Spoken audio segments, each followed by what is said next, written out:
Salut à tous, je m'appelle Antoine Caron et je suis heureux de vous accueillir sur cette chaîne dédiée à la pêche. Ici, je partage des astuces sur la pêche, le choix des appâts et des leurres, et j'aide également les débutants.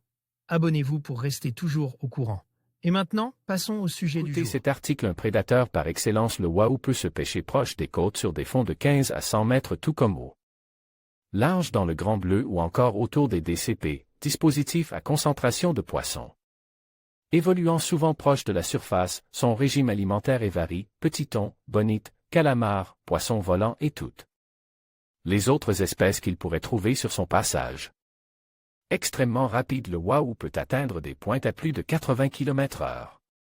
Doté d'une mâchoire qui fonctionne comme un ciseau et de minuscules dents toutes acérées comme de véritables lames de rasoir, ils fond sur sa proie et attaque en général celle-ci par l'arrière en sectionnant sa queue pour ensuite revenir terminer son repas. La particularité de sa mâchoire et sa dangerosité en font un poisson à manier avec la plus grande précaution. De nombreux accidents ont malheureusement déjà été recensés, notamment aux États-Unis, où le pêcheur s'est fait mordre à la gorge en manipulant le poisson pour la photo.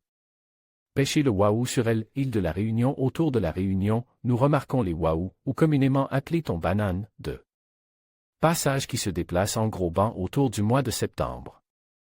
Ce sont des poissons peu méfiants et du coup bien plus faciles à leurrer. En général, leur poids varie entre 6 et 10 kg et il n'est pas rare d'avoir plusieurs départs simultanés. Certains d'entre eux resteront autour de l'île et vont devenir beaucoup plus gros, plus de 30 kg, mais aussi beaucoup plus méfiants. Ce qui en fait un poisson extrêmement intéressant à traquer. Et le combat. C'est là que les choses commencent à devenir intéressantes. Les départs sont fulgurants, voir un moulinet se vider à une si grande vitesse est vraiment une expérience à vivre au moins une fois dans sa vie de pêcheur. Une fois le rush en caisse, les choses se corsent. Premièrement, il est capable de faire d'énormes chandelles. J'ai pour ma part eu l'occasion de voir un wahoo monter à plus de 3 mètres de la surface pour finalement retomber sur mon capot moteur. Autant vous dire que ces images me resteront gravées. Mais il a aussi pour habitude, pendant le combat, d'accélérer vers le bateau pour brusquement changer brutalement de direction, ce qui occasionne de nombreuses casses, coupes ou décrochés.